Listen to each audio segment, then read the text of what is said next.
So I've made it into the gates of Petra. So it's quite a big site here and quite a lot to see. It's about 7 o'clock and I've got until 2 p.m. to meet my driver. There's a lot of people here already. So I'm hoping to walk very fast, beat the crowds behind me and get to the treasury for some nice open shots. So I think I'm now approaching a long gorge called the Sikh,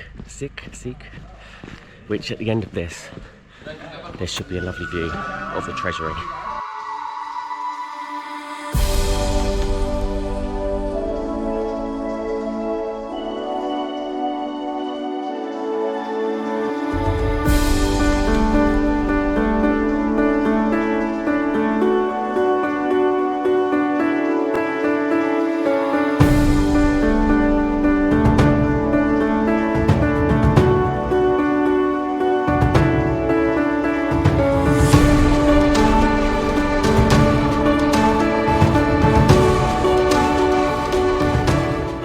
My 5th out of the 7 wonders of the world. Not bad, 2 left to go. There's quite a lot of different places to see here. I've got about 6 hours maybe to see what I can see. I don't know if I'm going to have time to see everything. The monastery is definitely something I want to see. The royal tombs are meant to be pretty cool. There's a nice viewpoint.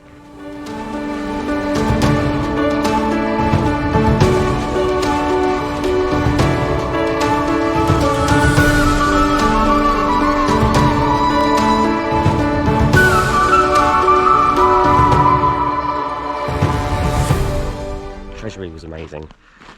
Even though there was a lot of people there, it was still beautiful to see, and it had quite a, I can't even think of the words how to describe it, but it had like a sort of like calming, beautiful sort of feeling, like you're in the presence of something magnificent. So yeah, that was awesome. Out of all the 7 wonders of the world that I've done so far, this is definitely my favourite one so far. This is awesome. I didn't realise how much was still, I say intact, because you can see it is ruins, but apart from seeing photos of the monastery and the treasury before, a few other photos, I've not seen any of these structures before.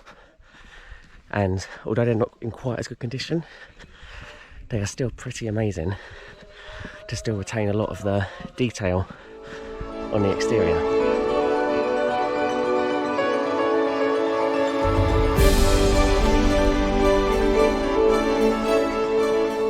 So, I'm now starting the Al-Kubtha trail. Al-Kubtha trail, not sure how it's pronounced. And this should take me, oh God, I'm knackered already. This should take me up to a beautiful view of the treasury. I just don't know how long it's going to take or how much of a climb it's going to be. I'm at the top. It looks like it. Thank God for that. I'm never going to complain about the steps at Covent Garden ever again. Finally, I made it to the top. It was a bit of a harder hike than I thought. It wasn't too bad, but just the heat became a bit much, and it's still quite early in the morning. But here is the view from the top.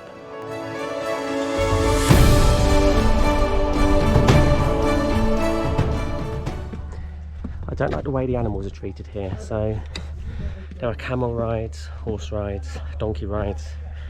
They're out in the heat all day.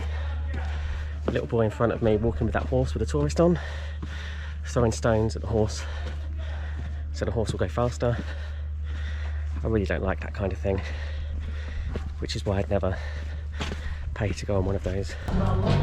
So I'm starting my ascent up to the monastery. I don't think this is going to be quite as tough as the last one I did, but I could be completely wrong. It's meant to be about 1,000 steps. I feel like I've done about 200 already, but I could have gravely miscalculated, and it could be a long hike. Well, I think I've made it. I can't see it yet, but I guess it's just round this corner. A little bit tough because of the heat, and there were quite a lot of steps, but it wasn't too bad, to be perfectly honest. And I've definitely picked the right time of day to come up here, because I think later on it'll be very hot to do so. So hopefully this is the last bit of hiking, or big heavy hiking I'll be doing today, and I'll be able to just take a bit of time checking out the other areas in Petra. And here we go. Wow, this is even bigger than the treasury. Not quite as ornate, but it's bloody big.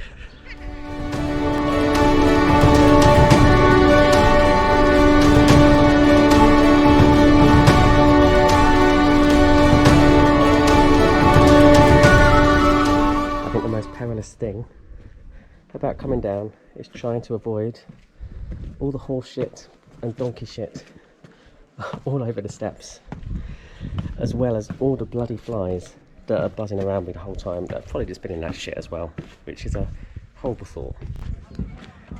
I always wear this hat when I go off adventuring to like unique places, and this is the most I've had this before, I guess because this was used in a filming of Indiana Jones and the Last Crusade.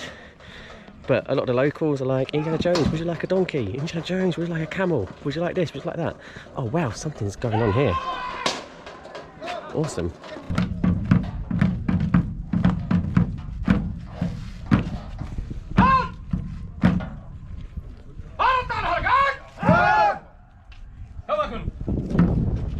Petra! Petra! Petra! Petra! Petra! Petra!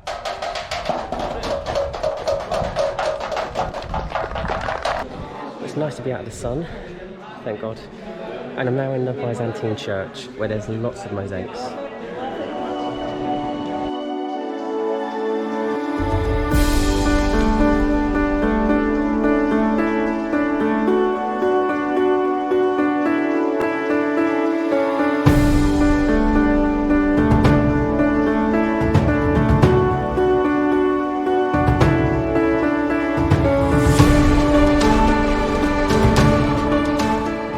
Wow, look at this now. Packed. Absolutely packed. It's definitely worth getting up early for. To beat the crowds, get up early. But I don't think it's a case of just getting here early to beat the crowds. It's the weather as well. At least it's a lot cooler. The earlier you come, the later you leave it, the hotter it gets and the more strenuous it is trying to do any of the hikes or get in between places. But I've managed. So it's been amazing. It has been really amazing. So I've entered Wadi Rum, or the beginning of Wadi Rum, and I'm now in a Jeep, sat in a Jeep, about to start a Jeep tour of the desert, and hopefully I'll see a fair bit before the sun sets.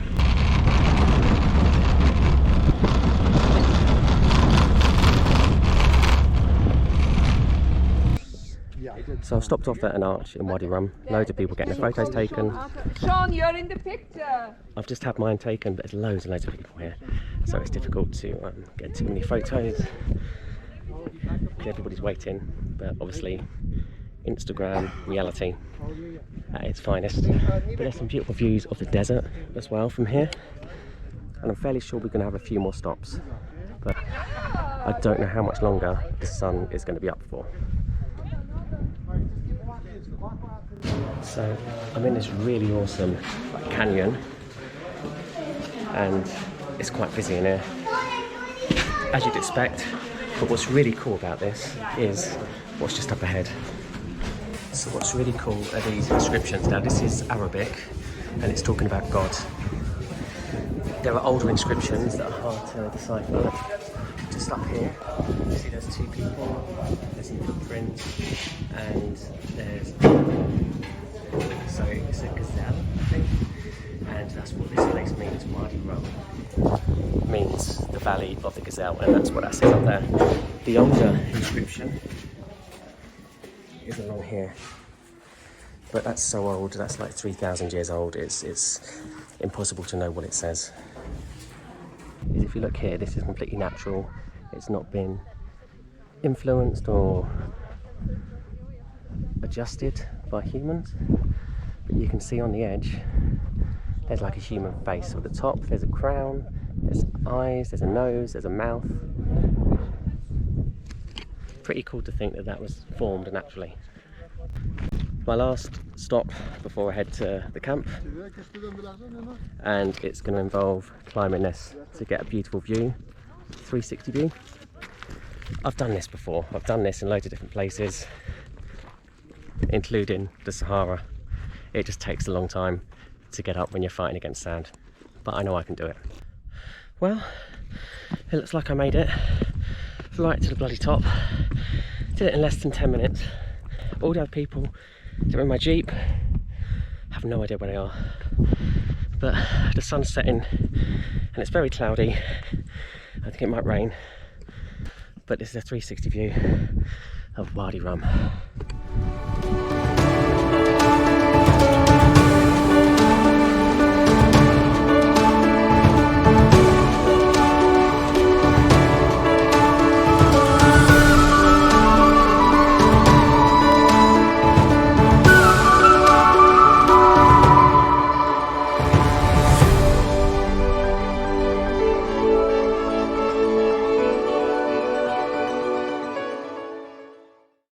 So this is my tent. It reminds me a lot of when I was in Morocco, went to the Sahara. Got a nice double bed. It's quite warm in here, but I have got a window I can open if I need to. There's a storm outside, so I don't know if I'm going to get to see the stars tonight, but fingers crossed, maybe I will. Just walked outside and there was a flash of lightning. So there's still a few lights on at the moment, so it's not pitch black yet. But when there was lightning, it was bizarre. It was like everything turned orange, everything turned like, everything flashed.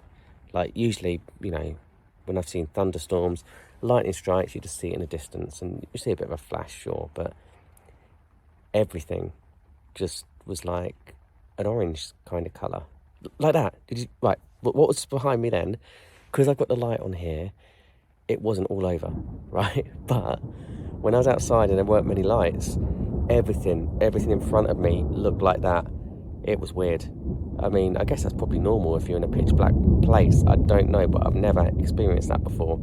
So as much as I'm not going to see the stars, this thunderstorm is quite interesting. Even though I'm in my tent at the moment and I can't really see anything apart from what's happening behind me. But wow, it's quite loud. It must be very close. Well, this is an experience, I can say that much, because the guy came round and he was like, is there a leak inside your tent? I was like, yes, because there's leaks, right?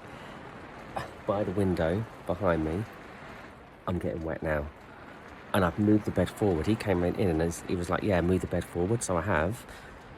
The door, there's leaks coming from the door. I think now the leaks are coming from above. So if this rain doesn't stop, I just think, am I going to get soaked? So as you can probably hear, the thunderstorm is still going. It hasn't stopped all night. It's now just gone to 7 o'clock in the morning. I'm a little bit tired, but I've got a bit of sleep. I did poke my head out of the tent about 3 AM to see if the clouds had cleared, to see if I could see any stars. No, obviously, no light whatsoever. So I'm just gonna have breakfast now, and I think we're gonna be heading off at about 8 o'clock. So I'm at a beach resort, and this is my last stop on my 3-day tour of Jordan. And I'm here because behind me is the Dead Sea, and this is a good place to go into the Dead Sea. I did have to pay between £30 and £40 to get in here, but that did include a buffet lunch. So I had a couple of plates to get my money's worth. I can't swim, but as far as I'm aware, I don't need to be able to swim. I'm just gonna float. And I'm ready to go into the Dead Sea. But here I am, floating in the Dead Sea. Awesome. But this does feel quite weird. Very weird. But also really relaxing at the same time. So, a couple of things about the Dead Sea. So this is the lowest point on Earth, or the lowest sea level point on Earth. And there's 70% of the water is salt, which is why people float in the water. Also, the oxygen levels here are the best you're ever going to get in the whole world. When you think about climbing a mountain and it's high altitude, there's less oxygen. This is the lowest point on Earth. it has the highest amount of oxygen. Last day of my trip, last day in Jordan, last day in Amman, or last night in Amman. And I'm just on Rainbow Street at the moment, quite a popular street, especially on a Friday like it is today. Loads of bars, restaurants, and there's a street that just comes off of it, which why this is not called Rainbow Street instead, I don't know, where it has all the different lights. I think I'm going to hit a couple of bars and then probably get back to my hotel not too late, because I have to be up before 5 AM in the morning to get my taxi to the airport.